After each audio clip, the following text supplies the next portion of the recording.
The program didn't have my name. Not under siblings, not in the thank yous, not even in the family bio. Harvard Yard, May sun, red robes, flashbulbs, applause. And me, standing 3 rows back like a stranger at my own sister's coronation.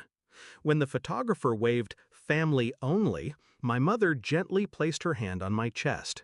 Not in anger, not even shame, just dismissal. Like I was an afterthought they'd finally deleted.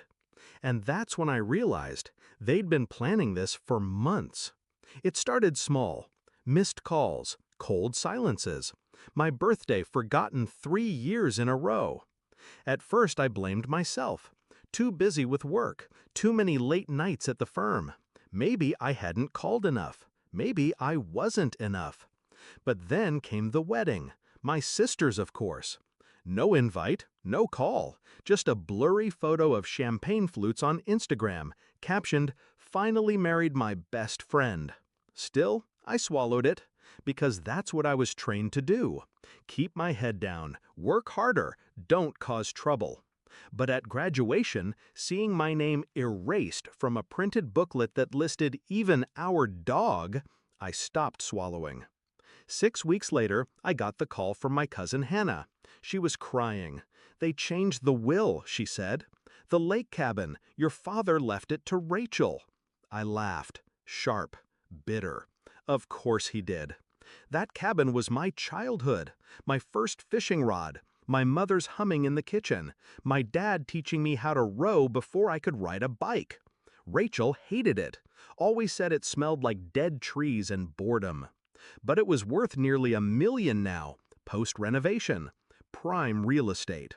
And apparently, they decided the disgraced daughter didn't deserve a dime of it. They thought I'd just fade out. But I don't disappear. I wait. Then I move.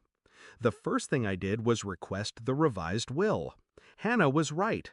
Everything, stocks, house, cabin, heirlooms, reassigned to Rachel. I was mentioned once. No further claim to property shall be acknowledged. Cold, clinical, but careless, because they didn't count on 2 things. 1, I was a probate attorney. 2, I knew something they didn't. Dad had gifted me partial ownership of the cabin 10 years ago, back when I was still the good kid. He'd done it casually, after I helped him fight a zoning dispute on the land. "Just in case," he said, handing me the notarized form. "You earned it." I still had the original deed, signed, filed, legal. But they'd either forgotten or hoped I had. Either way, it was mine now. And I don't mean sentimentally, I mean legally. I didn't call them, didn't scream, didn't beg. I filed. Petition for partition and sale. In simple terms, force liquidation of the property and take my half in cash. If they refused, the court would order a sale anyway. It wasn't revenge yet, not quite, but it was the first domino. They lawyered up fast. My mother sent a letter through counsel. "We request a private resolution in honor of family." Funny, family hadn't been mentioned in years. I declined. Her attorney called it harsh. I called it overdue. Their defense was weak. Turns out Rachel had paid the property taxes for 1 year and thought that gave her some divine right to ownership. It didn't. What it gave me was leverage. Discovery phase unearthed more. Dad had diverted trust funds, originally intended for me, to fund Rachel's wedding, her grad school, even part of her husband's failed app startup. Receipts, transfers, emails. It was a buffet of betrayal. I used it all, not out of spite, out of strategy. Because sometimes justice wears a suit, not a sword. 6 months after Harvard, we were in court. Rachel looked nervous. Mom wore her pearls like armor. Dad didn't show. I wore navy, hair up, calm. The judge, an older woman with no time for nonsense, read the document slowly.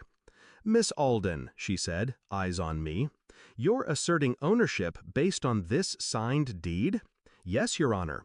Original copy, notarized, dated April 15th, 2015. She nodded. And you're seeking forced sale of the property? Yes. Have you attempted resolution? They attempted erasure, I said evenly. I'm simply responding. A pause. Then, petition granted. The cabin sold for $975,000. After legal fees and Rachel's failed appeals, I walked away with just over $460,000. I used it to pay off my law school debt in full, then bought a condo with lake views of my own. Peaceful, quiet, mine. My mother sends holiday cards now.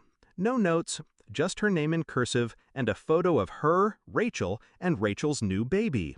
They always leave a corner of the frame empty, where I used to stand. I'm not angry anymore. I don't need them to say sorry.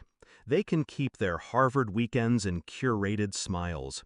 Because when they look at the cabin now, empty, sold, gone, they remember what they lost. Me. And I remember what I reclaimed.